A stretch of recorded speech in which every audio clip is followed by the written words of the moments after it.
Howdy y'all, Fast Force 289, welcome back. In this video, something a little bit different. We're going to be working on this 2019 Ford Fiesta. And we got a problem with the purge valve. We're going to be replacing that. So let's go ahead and jump into it and take a look at what we got. Okay, so I just put gas in the car.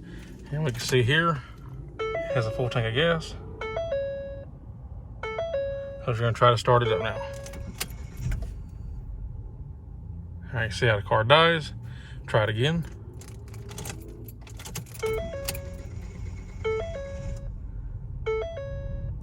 Starting hard at first, and then rough idle once it gets running at first, then it smooths out. So that's the key indication of a bad purge valve.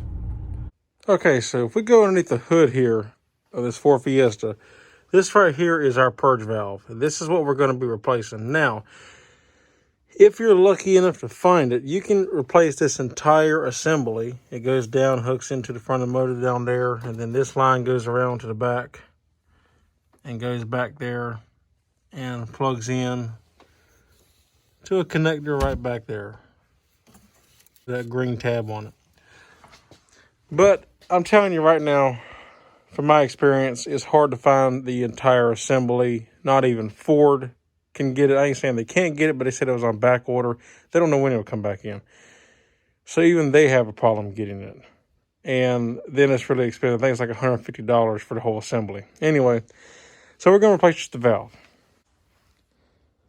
And here is the part number and the piece of what we're going to be changing right there. So I want to say this was about $38, I believe. Got it from O'Reilly's. It's a Stance brand. Stance, pretty good brand.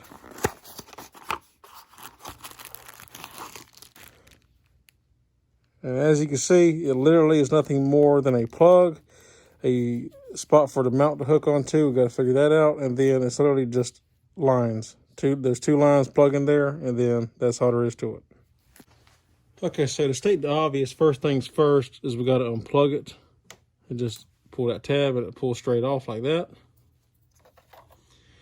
And then we got this rubber like mounting piece here that hooks onto this bracket. We got to get that off, and then got to get our lines loose.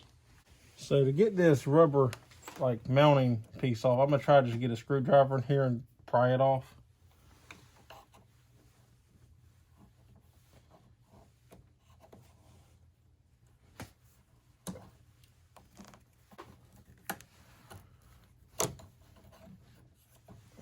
Okay, so I got that off. And it did not tear it, but even if it did, it really doesn't matter. Can't reuse it anyway, but that got that off. Okay, so I tried a couple different things, and here's what I've come up with, right? I tried initially cutting this band off and tried to pull this off. That didn't work. So I cut the line, and I tried to heat this up with a heat gun here. And my goal was to be able to heat this plastic up enough to slip this on it and it do it. The problem with that is it wouldn't work because this plastic's too hard. So if you heat it up enough to make it soft enough, when you go to push it on there, it wants to just crumble this and twist it, and you can't do that, obviously. That's no good. So that doesn't work. And then if you just make it hot enough to where it won't do that, it's too hard of a plastic to push in, it won't go. Here's what I came up with instead. Since that won't work, here's what I'm gonna do. I got me a piece of line here. It's I think it's a piece of fuel line. The way this is kind of like a barb fitting, once you put the hose on here, it ain't coming off, so that's sealed. What I did is I heated this up, and I got my flaring tool. This is a pipe flaring tool. I heated this up, and I shoved this down in there and worked it to kind of help flare the end of this out a little bit. Now, if you don't have one of these, what you can do is heat it up and take this and shove in the hole up to that first notch or so, and it will flare it out anyway. And what that'll do is this will allow me to slip my hose on. I cut this hose a little long on purpose because it'll go up to here, but I want this hose to be kind of way back here. And that'll just kind of help give it a seal. So we're going to cut this other side off and do the same thing over here.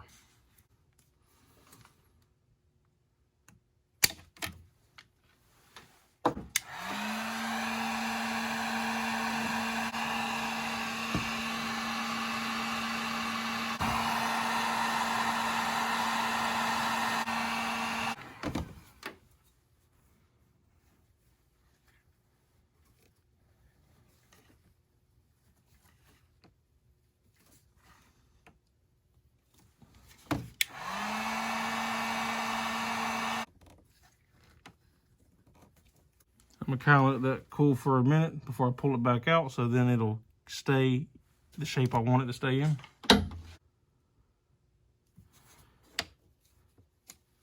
All right, now we can see that we have kind of a bit of a flare there now. And that'll stay like that. So we'll take our hose, again, measure the same length out again and cut it. I have two versions of it. And now we'll just slip our hose on over here. And I don't use any kind of lubricant to slide these on or anything because I want them to actually be sealed when it's on there.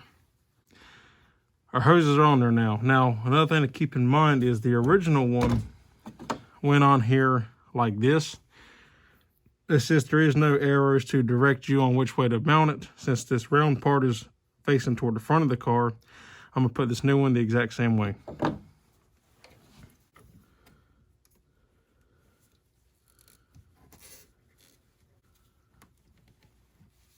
Okay, so what I decided to do is put a little bit of grease on these to help the hose slide on because I got so much hose to go over it. Now I did trim just a little bit off so it ain't quite as long, but I still got all this that'll be on there.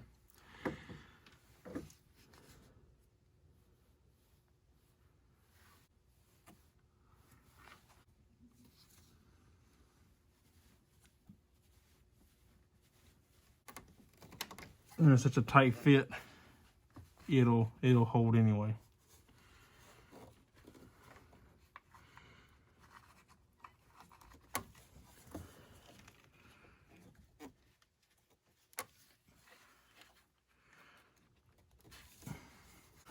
The only thing left to do is plug in our wire, just like so. Okay, now another thing is you can't put your original rubber piece on here like this one has. So what I'm gonna do is just zip tie this to this, and then it'll hold it back like that, and it'll still look factory. Even though it's probably not necessary, I'm gonna put a zip tie on each of these fittings just as an extra precaution. It's really not necessary because it's such a tight fit anyway, but just to be extra safe, we'll do it.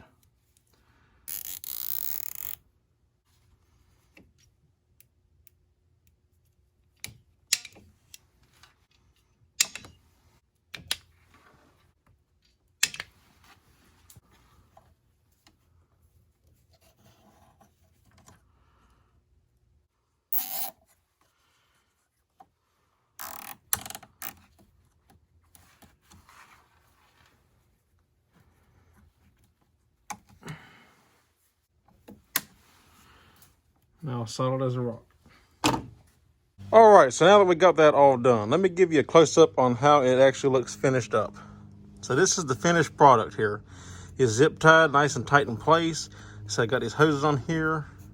And besides the fact that they're zip ties, honestly, you can't tell that it's not factory. So I think it turned out quite well. Now we got to just get inside the car, crank it up, see how it's going to run, see if it starts easier, especially after putting gas in it, and then also see if the check engine light goes off. We may have to clear it manually, but we'll find out. So now we're going to start the car up and see how it runs, see how it starts, and also check the check engine light.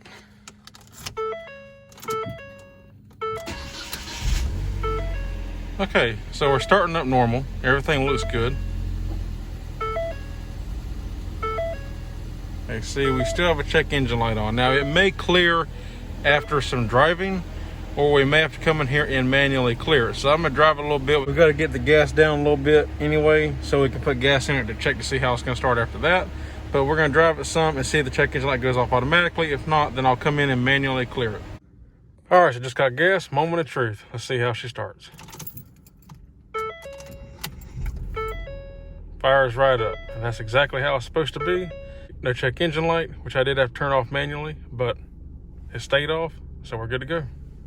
Alrighty guys, well that's it. So we took care of that Ford Fiesta. It is not causing us any more problems now. So that was the purge valve. And I believe the code when you scan it was like a PO436, I think, or 456. Anyway, when it scanned, it said emissions. It could be the evaporative canister, purge valve, assembly, or the gas cap. Well, the problem is on a Ford Fiesta, at least the 2019, like the one that we worked on, it don't have a gas cap. It's one of those where it has a little door, you just push the nozzle in there and it closes automatically, and that's all you got. So, and I cleaned that, make sure that it was sealing properly. It still kept throwing the same code, so that wasn't it. Obviously, it was the purge valve, and also with it being a hard start after you fill it up with gas is the key signs of a purge valve. So we took care of that. That's all taken care of now, and it's good to go. Put gas in a couple of times. Fires right up now. No more having to start it, trying to start it several times. So I'm glad to have that done, and now the car's good to go. So anyway, if you like the video, give me a thumbs up. If you're not subscribed, consider subscribing. I'd appreciate it. And if you have any questions, comments, or concerns, leave them in the drop box down below, and I'll get back to you as always. And that's all there is for this one. So until next time, I'll see you in the next one. Take care.